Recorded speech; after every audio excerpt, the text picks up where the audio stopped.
Welcome to episode 26 of Ping, a Firewalls.com podcast, a bi-weekly look at cybersecurity, including interviews, news, expert tips, and the latest trends. I'm Kevin Baxter, and I'm joined by my Firewalls.com colleague, Andrew Harmon. Hello. Andrew, as we tackle a different featured topic each episode. New episodes are out every other Wednesday, so subscribe or follow on your favorite podcasting platform to get the latest first. Ratings and reviews are appreciated, and you can drop us a line anytime at podcast@firewalls.com. As always, thanks for listening, and now it's time to introduce our featured topic and our guest for this episode. We've talked extensively on Ping about many of the issues surrounding cybersecurity, remote work, etc., relating to the coronavirus pandemic specifically, and how the business world has changed in response to this. But another aspect of daily life that's been deeply affected starts much younger in education. Schools around the world, both K through 12 and in higher education, made a nearly overnight shift to virtual learning in the spring when the outbreak first became widespread, and students finished out the school year from home. And now, as we hit the back-to-school season, institutions are still grappling with how to proceed in person, virtual, a combination of both. Does funding come into play? Can schools ensure access for all who need it? And how does cybersecurity factor into distance learning? To discuss these questions and more, we welcome Amy McLaughlin, Cybersecurity Project Director for the Consortium for School Networking. Amy, thanks very much for joining us today. Hey, thanks for having me. I'm excited to be here. And so before we get into all of the issues that we just talked about, can you tell us a little bit about yourself and your role for the consortium? Sure. I have been working in IT for over 20 years and in the cybersecurity area about 15. I work primarily with K-12 and higher education organizations. I came originally from the state of Oregon Department of Education, and I currently work at a university as well as working with COSIN. And my role in COSIN is really to help schools and districts with resources that are developed in coordination with schools and districts. So instead of taking sort of corporate resources and imprinting them on schools and districts, really recognizing that our K-12 system has different needs and needs different resources to help them deal with cybersecurity. I also am the project director for the Smart Education Network by Design committee. So we look at also how to provide for connectivity. And those two really overlap a lot because security and connectivity, you really shouldn't have connectivity without security. So we do a lot of coordinated work across those groups to really help schools and districts be more able to adapt to our modern environment. In this particular era that we now find ourselves in, I mean, you were already working on issues related to, virtual education and things of that nature before. How has it really ramped up in, the coronavirus era? That's a really great question. So I think one of the things that's really happened is that the coronavirus era has shone the spotlight on the really broad range of inequity across schools and districts and different levels of ability to help students with connectivity, to understand security, and how important those are. So I used to be the state E-rate coordinator, and I can tell you from experience that connectivity for schools and districts has always been a challenge. You go from very rural schools with small populations and very expensive bandwidth because it's hard to get to those spaces, to high density schools where the poverty levels are so high that you also have different kinds of connectivity problems where school students don't have connectivity at home or they don't have access to devices and equipment. So those levels of inequity in the system have really been highlighted, I think, by the coronavirus outbreak because you see obviously schools going full remote, but the questions really become, how do we connect students at home if they have no connectivity? How do you do so with large families if you have like one device and 5 students, or you can't get internet out to a student's house? What's the role of the school in connecting people? What is the role of the community? So those kind of challenges have really become highlighted, especially since the strategies students used before to gain access aren't working for them anymore. A lot of students in rural areas used to drive, half an hour to the coffee shop to have internet connectivity and submit a homework assignment. And with coffee shops closed or limited access, that doesn't work. Yeah, you can't really just go to Starbucks for the Wi-Fi at this point anymore. Exactly.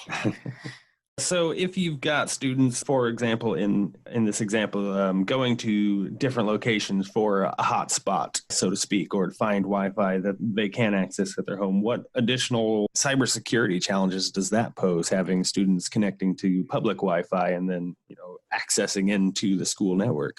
Right. I mean, that's a great question. So, first off, you have the challenge of students not necessarily knowing how to safely connect to public Wi Fi. They're connected without adequate encryption. Their passwords and data can be passing in clear text or easily hackable and accessed in some of these locations. And they don't necessarily know how to change that. I think the other challenge you have, of course, is that you are oftentimes, one of the biggest challenges schools have had is that their filtering equipment has been on premise as opposed to connected to the device anywhere it goes. So you have challenges with making sure that students' access is appropriately filtered for safety and security, and that they're not surfing around parts of the dark web, which can bring in viruses, ransomware, leaked data, all kinds of other things that can occur. So I think that you see multiple challenges in the cybersecurity realm because students don't have appropriate access. And you mentioned the role of the school districts versus the community versus the individual in terms of ensuring that there is some level of access and, of course, that access is secure. How are you seeing different places approaching it, and have you seen some more successful than others? A lot of how different places approach this has been driven by their geography. I see a lot of difference in how rural communities versus urban communities are dealing with these challenges. So let me give you some examples. One rural community I know of set up their parking lot so that parents can drive and park in the school parking lot and students can connect to the school network in an isolated and secured location, which in theory is really great. The real challenge you have with that is that it's great in spring term, before temperatures hit 100 degrees, before it starts raining all the time, or before, if you're someplace like further north, it's like 20 degrees all day. As you get into fall and winter, or even in the middle of summer, if somebody were looking at summer school options, or down in the south, you have really wide temperature ranges. So sitting in a car all day isn't necessarily a long-term solution. It also, brings up the question of what if you don't have a car? And what if your device runs out of juice while you're in the car? I personally am thinking of parked at the car at the school district or at the school parking lot with 3 kids, and you know what it's like when you have 3 kids in the car. Joey touched me. Where's my charger? I mean, this is not necessarily the most conducive learning environment. So that's one approach. Another approach has been to deploy large amounts of hotspots out to individuals. The challenge with deploying hotspots is they usually have data limits, and a huge component of remote education for students relies heavily on more high bandwidth connectivity for things like video, conferencing, because if you go low bandwidth options, then that's reading heavy, reading dependent, which is okay for older grades, but imagine trying to use a text heavy approach to remote learning for like a kindergarten first or second grader. Yeah. Right. That's going to be a real challenge. So the bandwidth constraints on these hotspots becomes a challenge. So those are a couple of the examples that I see out there. Again, they have challenges and limitations. Interesting. So when you talk about things like bandwidth and all these different implementation problems, how are you seeing the actual institutions responding? Are they hiring more IT staff? Are they building more robust systems? Are they sort of doing the best with what they can and they're not really in a position to upgrade this quickly? Well, yeah, that's a great question, because right now, at the same time that you're seeing a huge demand and need, you're also seeing school budgets getting hit very heavily, just community budgets everywhere, right? States and counties and are struggling because of higher unemployment rates and lower tax revenues. So right at the time when you need more people is the time when it's very, very difficult to get them. So I see a lot of districts working really, really hard to make do with what they've got to try to work with the vendor community to get the best deal possible. But it gets very expensive. And if you're looking at, hotspots for a school district, I know I talked to one CTO last week whose internet bill has climbed by almost $500,000 for the next year just to provide connectivity to students remotely. And that's not a huge, we're talking like a 20,000 school or student school district. I mean, keep in mind that your smallest school districts in the country are around 15 kids and your largest are around 500,000. So a 20,000 person school district is, it's a moderate sized school district. Right. One of the things that's come up as we are getting into the season of schools getting back in session, you hear some districts are, focusing on a remote learning option for the foreseeable future. Others are trying to go back. How does that funding question come into play? And there are even some questions about whether some districts are getting fully funded if they go virtual versus needing to go in person to get their funding.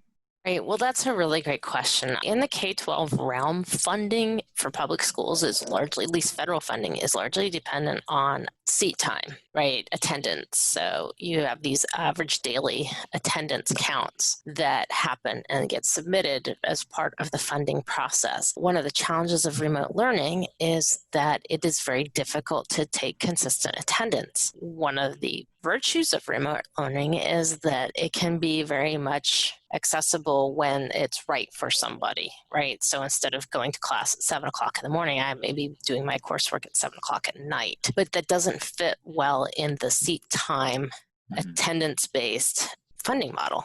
So you have an environment that is more flexible with a funding model that isn't. And I think that's part of the challenge. Right. And part of the recent CARES Act that was a response to this coronavirus, it seems to have lifted the restrictions. I believe it was 15% of budget could be sent on technology infrastructure of Title IV-A funds. And it seems that that's been lifted. Are you seeing people take advantage of that restriction being lifted? Do you think this is something that could potentially become permanent and stick around? I am seeing people taking advantage of that. And one of the opportunities here is to put emphasis on technology and getting technology into the hands of students. I think one of the challenges has been, COVID-19 is an international issue and the supply chain has been heavily disrupted. So while restrictions have been removed, we've had districts really struggling to get equipment in any kind of timely basis. Mm-hmm. And of course, when you remove restrictions and a huge number of people jump on an order, it also puts pressure on the supply chain. So you've got one end of the supply chain is struggling to meet demand because of staffing challenges, illnesses in plants, et cetera. And the other end, you've got an increased demand for more stuff.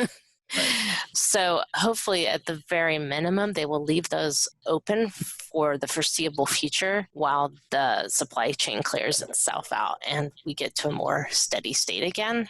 Once you open the floodgates, it's really hard to close them again. Of course. I mean, once that extra money's there.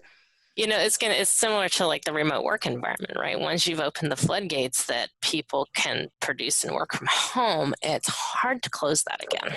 Right.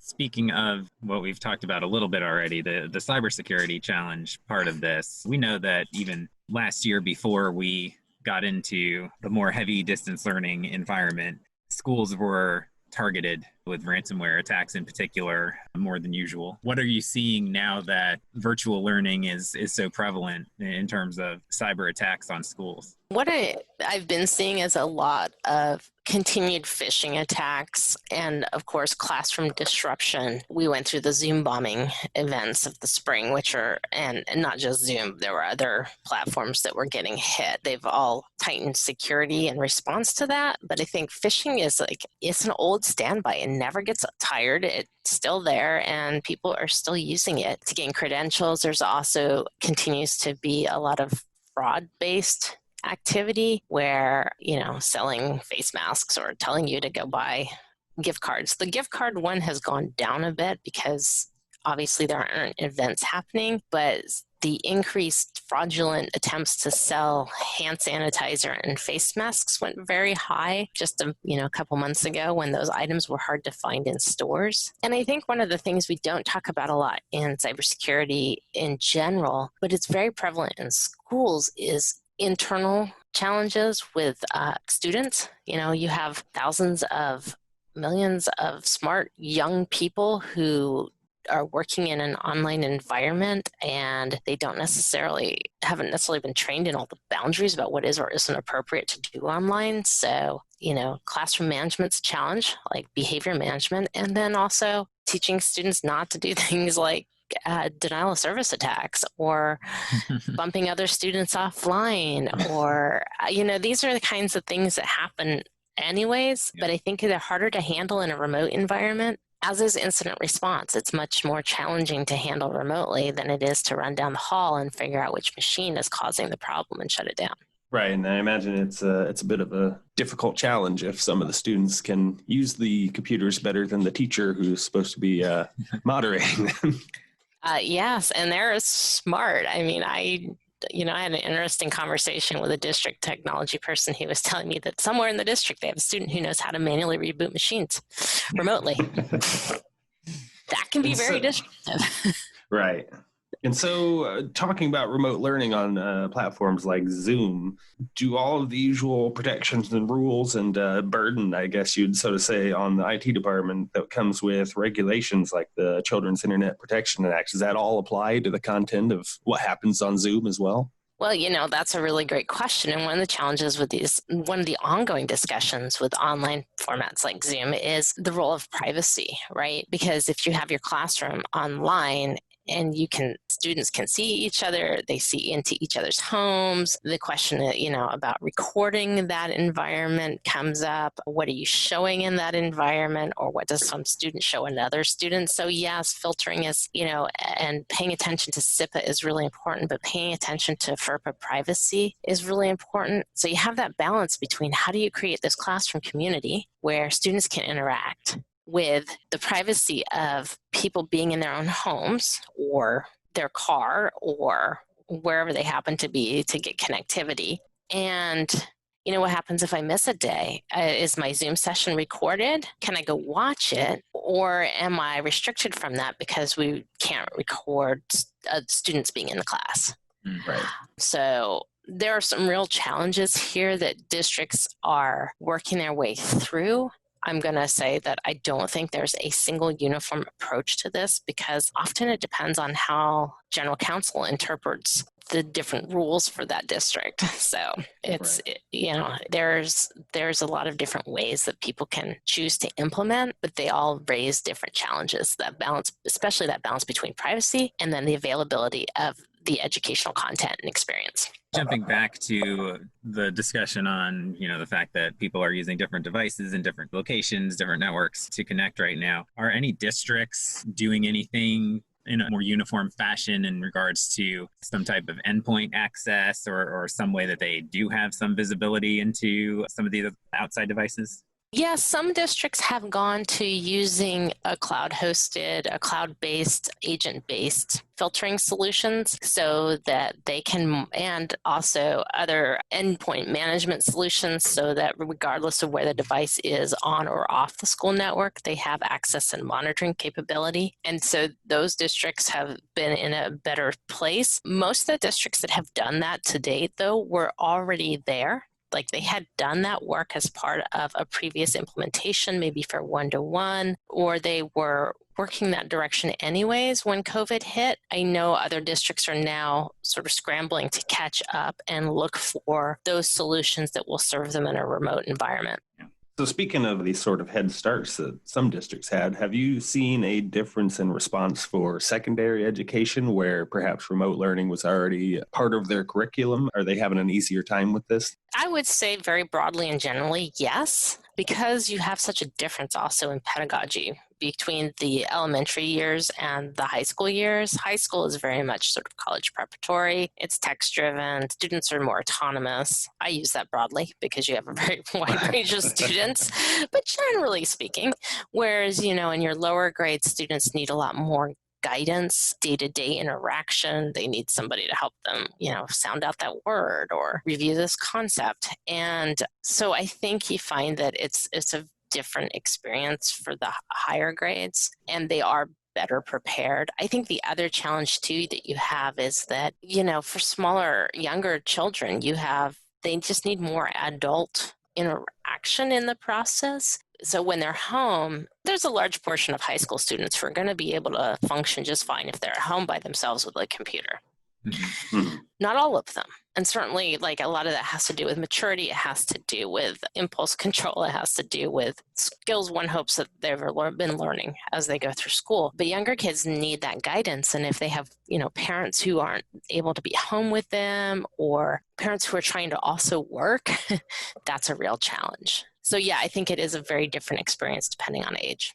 And then at the college level, it should continue that trend. A lot of colleges have been offering a number of virtual options anyway. So is that something that they've been able to adjust to even faster, maybe? Yeah, I think so. I think that for colleges, it's been a lot easier lift. Most of them have the infrastructure in place. They're not bound by things like SIPA because you're talking about young adults as opposed to K-12 students. And where they are challenges in things like the hands-on experience of labs, or, if you're at a technical college like welding, it's very hard to learn welding remotely. Might be dangerous. Yes, hairdressing, some of these professional school type things. Yeah, I don't think I want anybody practicing welding in my house. That's a good point. But there's a huge amount of content and a lot of materials that they can cover in a remote environment. So it's a lot easier to make that shift and then limit, a lot of schools I've seen are limiting the in-person contact-based courses at the college level to those things that are required, like labs or welding spaces, or where you have to touch something. And then spreading people out a lot more, adding more sections, as opposed to in the K-12 environment, there's a lot more limitation on that. One kind of last question for now. I'm curious what your biggest challenge you see moving forward for our current environment is as school does get back underway across the country and around the world. But talking about on the U.S. side, in particular with the K-12, what do you see as the biggest challenge moving forward?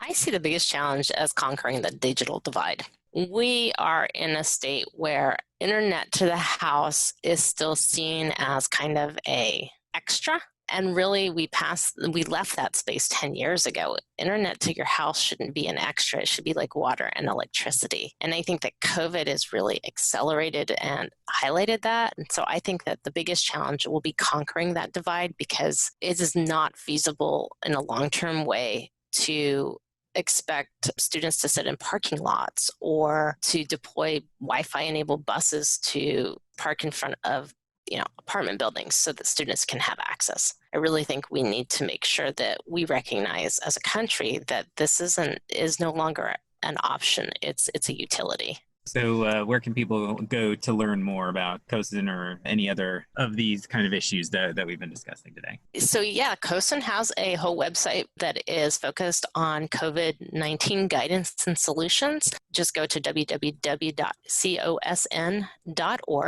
and it's right on the front page. You just click on the COVID-19 response. Thanks very much for joining us.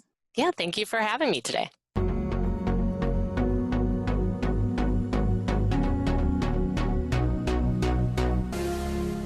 Now it's time for headlines. On this regular segment, we take a look at some of the top news stories in cybersecurity and what they may mean to you.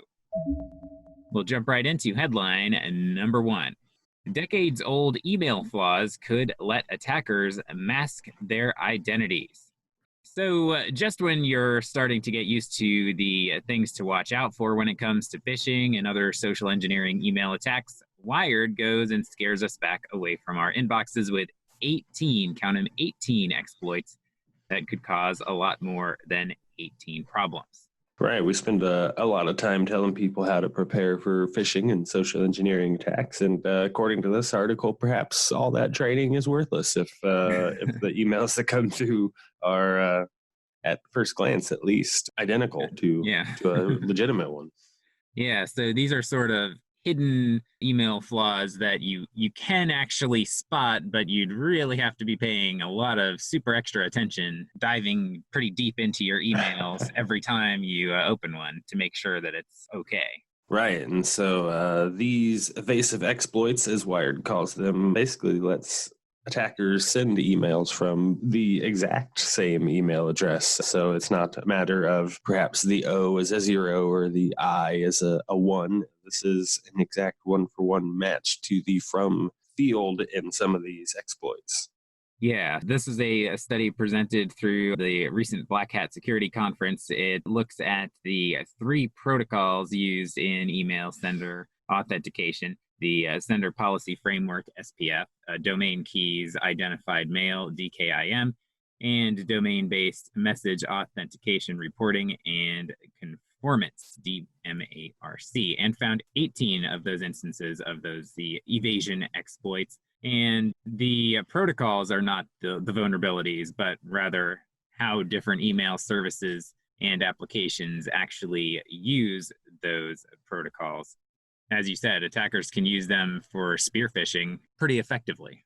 Right. And so basically what researchers were doing here was manipulating the different header fields that are attached to email. So the header fields are sort of data about the sender and the receiver, timestamps of the messages, message IDs, things like that. It's not exactly visible to a person just using their email regularly, though with most platforms, if you do a little digging, as we mentioned earlier, it is something you could drill down into and spot. But the average email user is not going to be digging through the header framework to make sure everything looks legit. Right. So this Wired article basically breaks these 18 exploits into three categories. So the first set is called intra-server attacks, and those are using inconsistencies in how an email service pulls data from the headers to authenticate a sender. So email headers actually have two from fields, the HELO and the mail from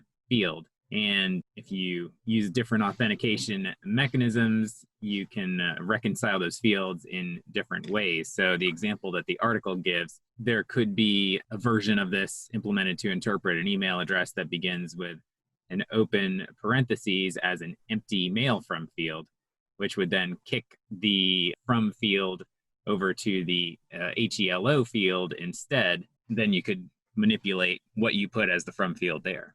And that is the first kind of these intra-server attacks. There's a second category that focuses on manipulating emails with multiple addresses in the from field. So if there's multiple emails listed and there's a different number of spaces, depending on where those spaces are placed, they could be manipulated in a way so that the hackers are able to essentially have their email address hidden while the one they were targeting still appears. And while this is supposed to be flagged, a lot of email platforms just do not do so. Yeah, they may just, if the first address is fine, then they don't worry about it after that. And it could be manipulating the spaces in between multiple addresses or things of that nature to slip another one by. And then the third category that this falls under is called ambiguous replay. It includes different methods of hijacking and repurposing or replaying a legitimate email an attacker has received. So basically, an email that's already been fully authenticated can basically be reused by a hacker with slight changes. They can change the content of the message, for instance, but if they keep all of that other information intact from the original email, then it can slide right on through.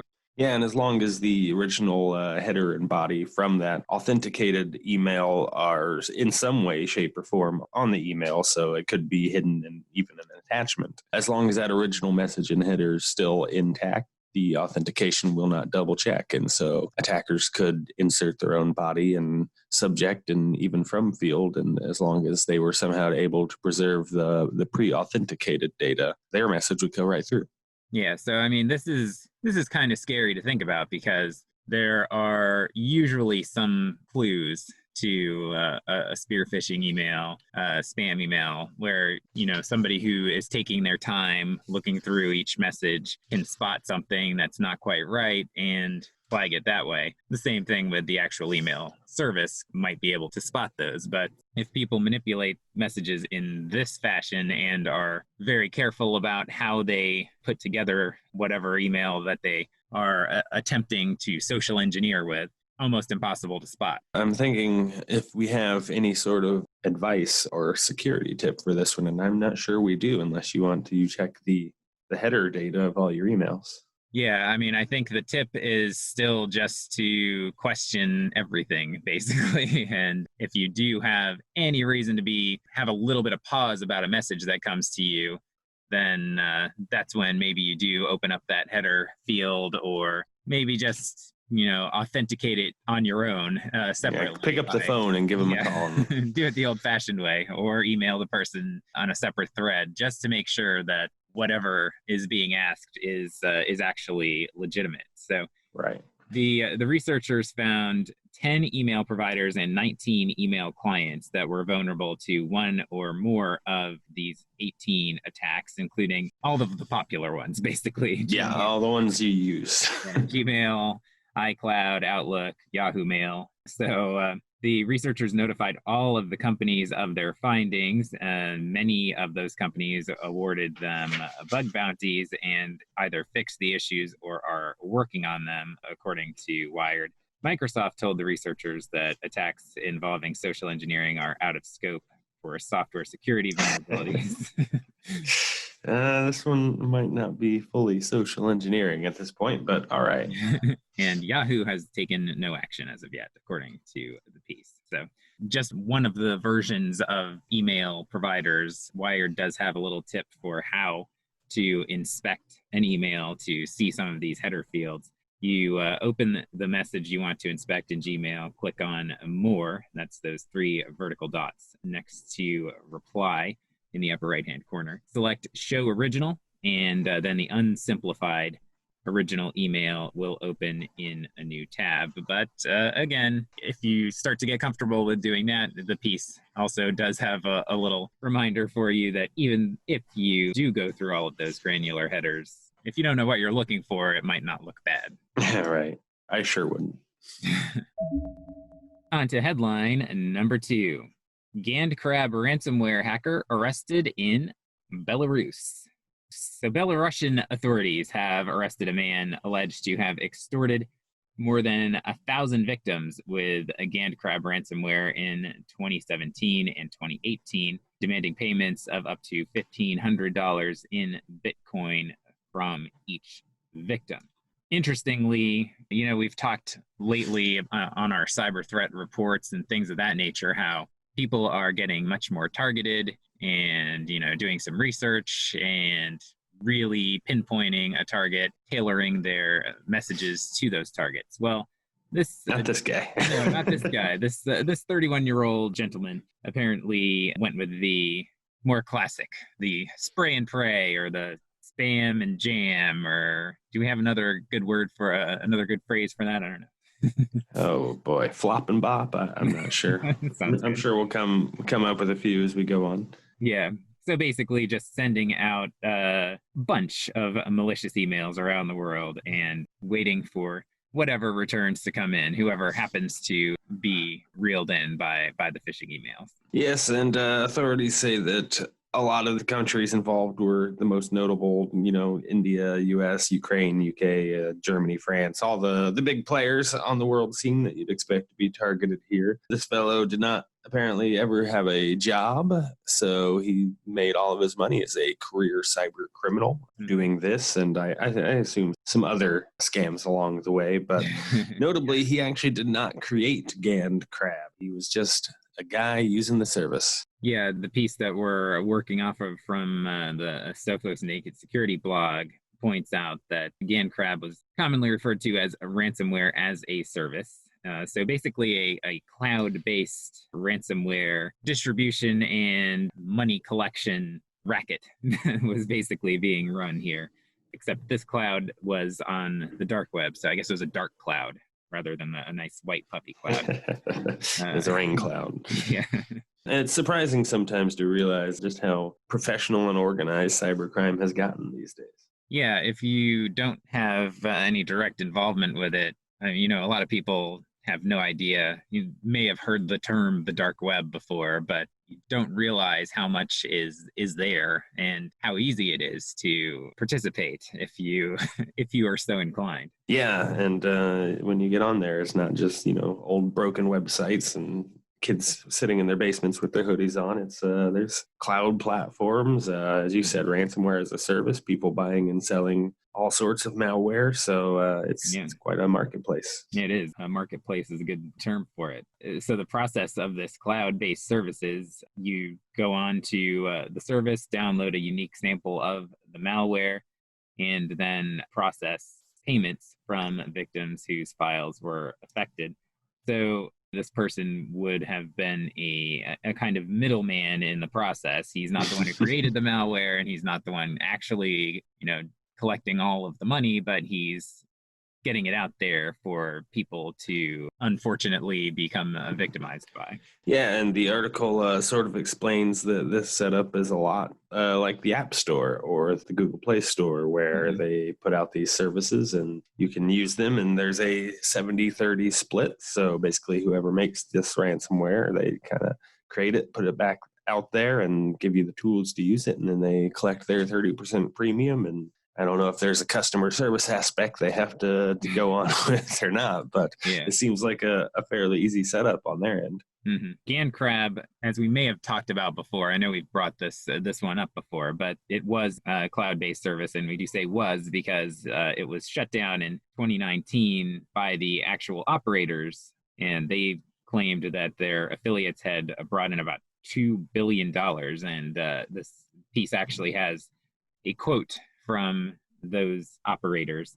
For the year of working with us, people have earned more than $2 billion, but all good things come to an end. We are leaving for a well-deserved retirement. We have proved that by doing evil deeds, retribution does not come. Wow, ominous. Ominous indeed. And apparently they took that as license to move on to other evil deeds, according to this piece as well. Yeah, so sounds like the same group has been suspected of being behind a new ransomware, I believe pronounced Revel, aka I'm gonna break this pronunciation here, but Sodanokibi.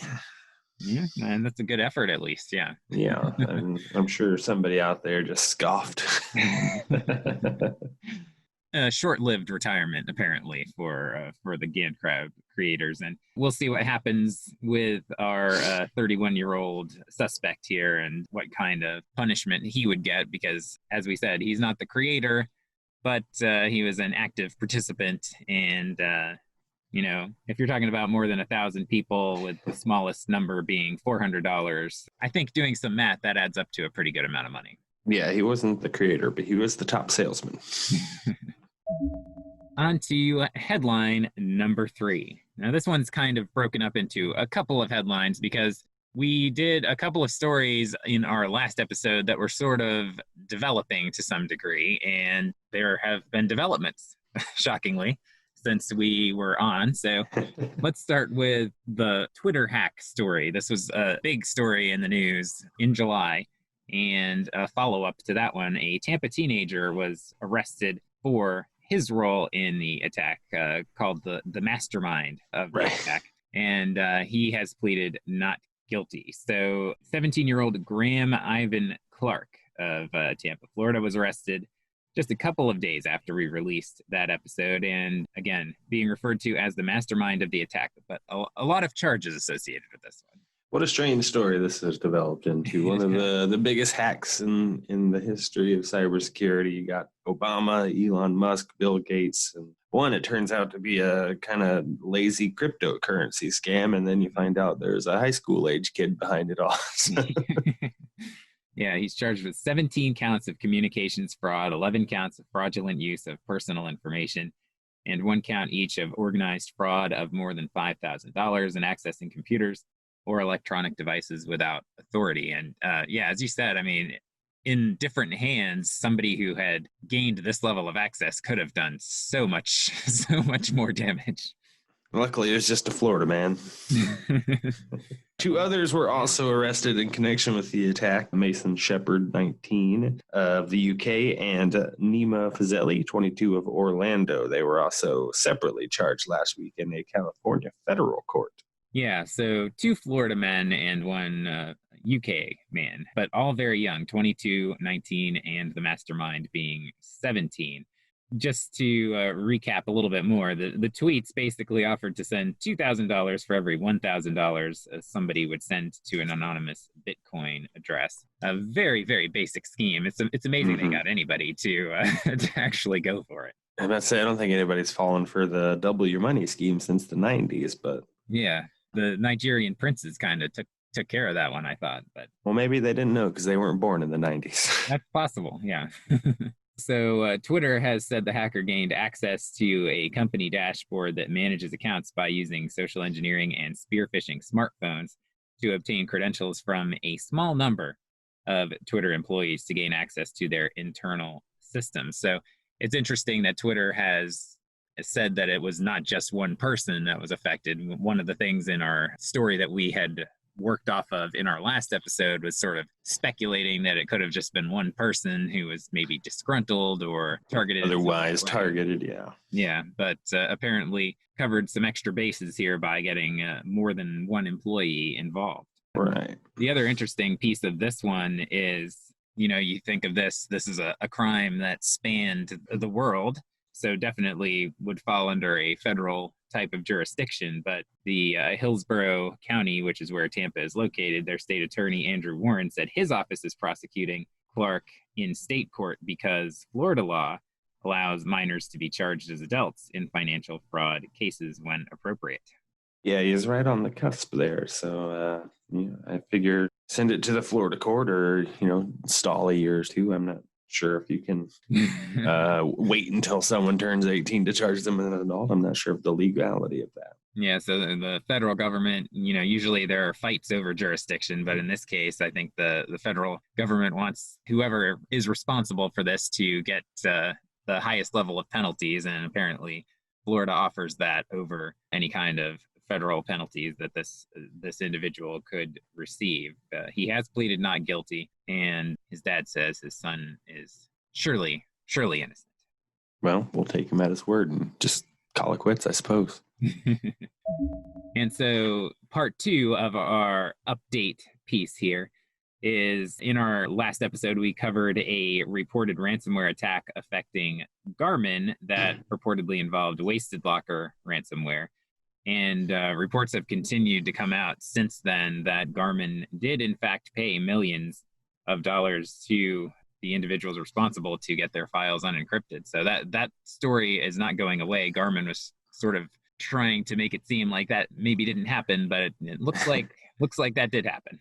Yes, indeed. So this article doesn't go too far into the actual Garmin hack, though. It focuses a little more on the WastedLocker ransomware itself, explaining how it works. Sophos researchers have found that WastedLocker utilizes the window cache manager to avoid detection by any traditional anti-ransomware solution. So it's a bit more elusive than what you'd see in the wild normally. Yeah, we thought we'd include it here because it's always interesting to get a little deeper into some of the avenues that are being used to create havoc out there in the malware world. So basically, this Bleeping Computer story lays out what exactly WastedLocker can do to evade detection. So Windows Cache, if you're not familiar, is something that Windows uses to increase its performance. So just like any other type of cache, basically.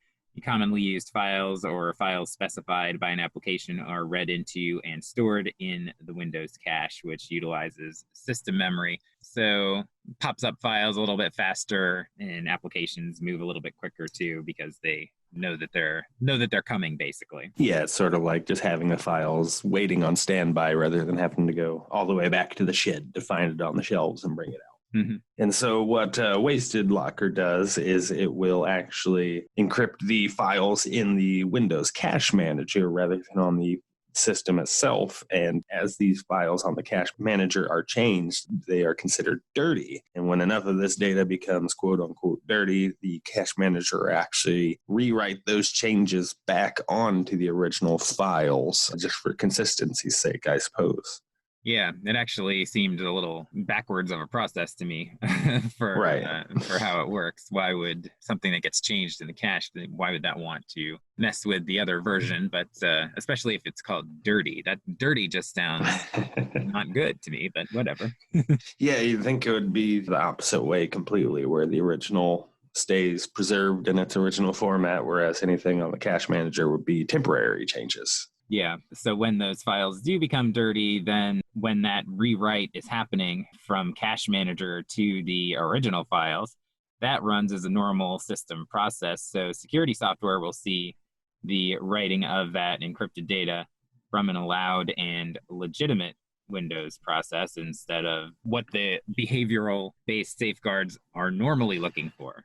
Right, and Sophos says it will be updating its CryptoGuard as well as InterceptX endpoint solutions to sort of account for this and address it in the future and make sure that this sort of dirty file getting written back over the original no longer happen. Yeah, it's always good to see that there are folks out there in the threat intelligence community that we've pointed out before, always looking into some of the big threats that are out there now. And we know WastedLocker is one of the big ones, definitely at the moment. So looking to shore that up. And I would assume that now that people have seen what Sophos has discovered, that others will follow suit in terms of trying to plug up that particular vulnerability.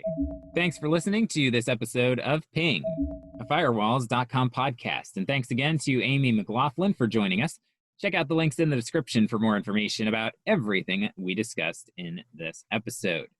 Subscribe or follow now however you listen to ensure you get our latest updates as soon as they're available, and please do rate and review us. Visit Firewalls.com for all your network security needs and give us a follow on Facebook, Twitter, and LinkedIn. For Andrew Harmon, I'm Kevin Baxter. We'll be back soon with another episode, but in the meantime, remind you to get secure, stay secure.